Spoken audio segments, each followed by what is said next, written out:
दोस्तों, अमेरिका को हर दिन करीब करीब $1 अरब का नुकसान हो रहा है। ईरान के खार्ग पर कब्जे का ख्वाब अमेरिका को भारी पड़ सकता है। होर्मुज खोलने की शर्त पर अभी ईरान तैयार है नहीं।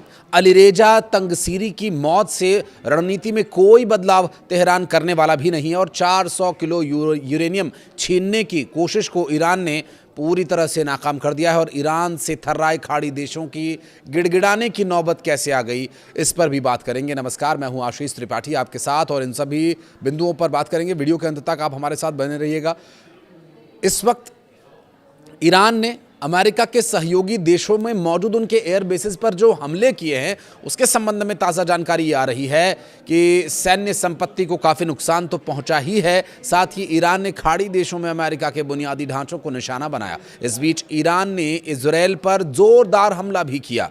ईरान की तरफ से किए गए इस हमले की इजरायली सैनिकों ने पुष्टि भी की है और IRGC ने मंगलवार को ये बताया कि ईरान की वायुसेना ने सेंट्रल ईरान के इस्फहान शहर के ऊपर अमेरिका के द्वारा निर्मित MQ-9 रीपर लंबी दूरी के ड्रोन को मार गिराया। तो वहीं हिजबुल्लाह ने दावा किया कि उसने सोमवार को इजरायल के उत्तरी शहर हाइफा में ऑयल रिफाइनरी पर ईरानी मिसाइल से हमला किया।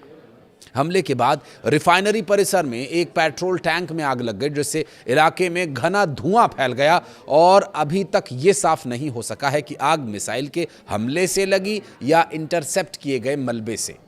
एहतियात के तौर पर स्थानीय प्रशासन के द्वारा लोगों को घरों की खिड़कियां बंद रखने और बाहर न निकलने की सलाह भी दी गई थी। ईरान जंग के बीच फारस की खाड़ी में भारत के 18 जहाज और 445 भारतीय क्रू मेंबर्स अभी फंसे हुए हैं। जलमार्ग मंत्रालय ने यह बताया कि वे सभी सुरक्षित हैं। हालात पर लगातार नजर रखी जा रही है। इजरायल की राजधानी यरूशलेम के ऊपर कम से कम 10 जगहों पर धमाकों की आवाजें सुनी गई।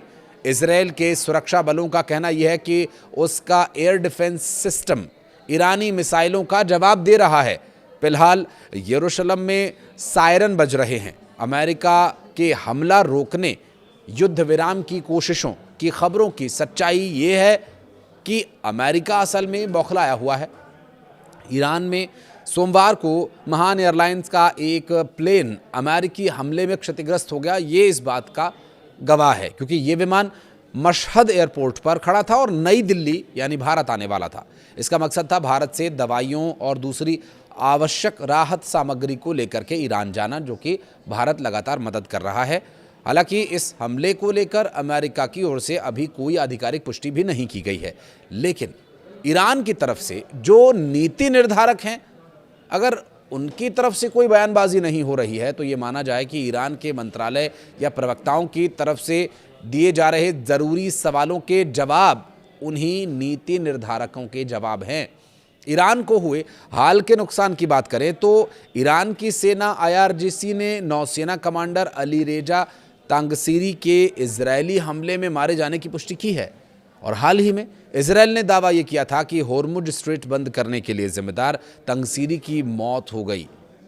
और ईरानी सेना ने बताया कि इजरायली हमले के बाद गंभीर चोटों की वजह से वो मारे गए, क्योंकि उन चोटों से वो उबर नहीं पाए। और IRIB ने इस मौत की पुष्टि की है।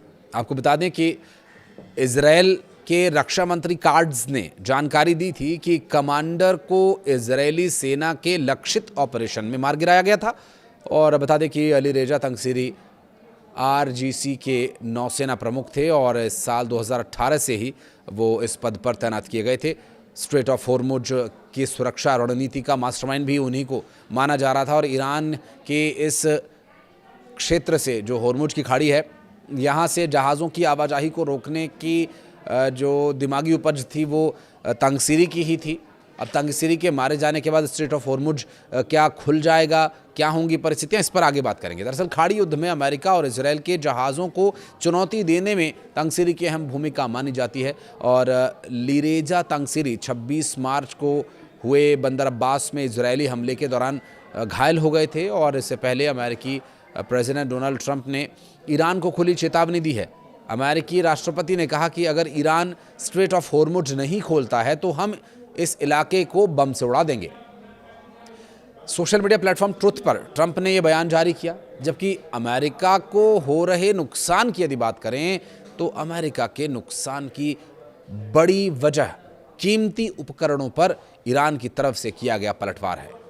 इस युद्ध में अमेरिका के 3 F-15E लड़ाकू विमान ध्वस्त हो चुके हैं, जिनमें से हर एयरक्राफ्ट की कीमत करीब $10 करोड़ रही है। अमेरिका का एक F-35A विमान भी इस युद्ध में मार गिराया गया, जिसकी कीमत $8 करोड़ से ज़्यादा है। तो वहीं 1 दर्जन से ज़्यादा MQ-9 रीपर ड्रोन भी हवा में या ज़मीन पर नष्ट कर दिए गए। इनके नए संस्करणों की कीमत $3 करोड़ तक है।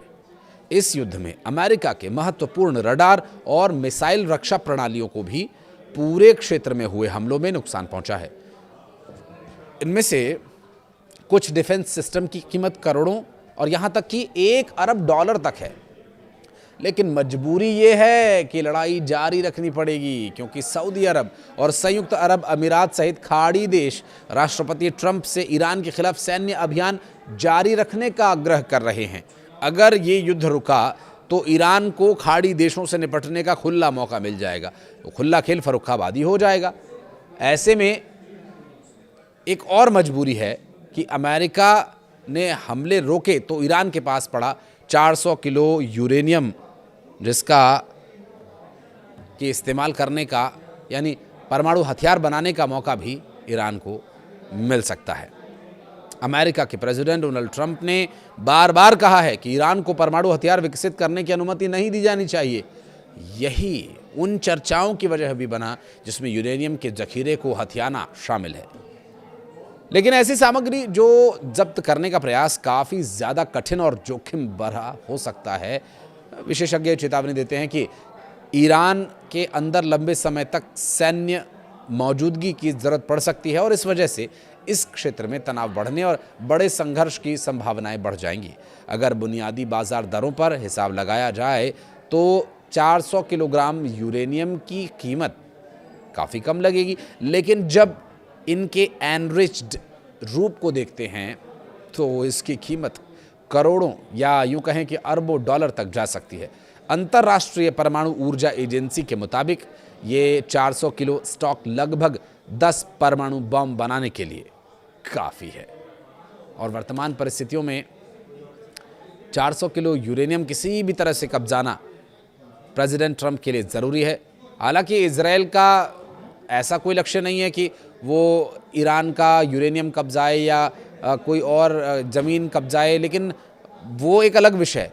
अमेरिका का इस युद्ध में आना कई मायनों में सिर्फ एक ही उसका लक्ष्य है, वो पावर, पैसा और पोजीशन को बढ़ाना है, मजबूत करना है।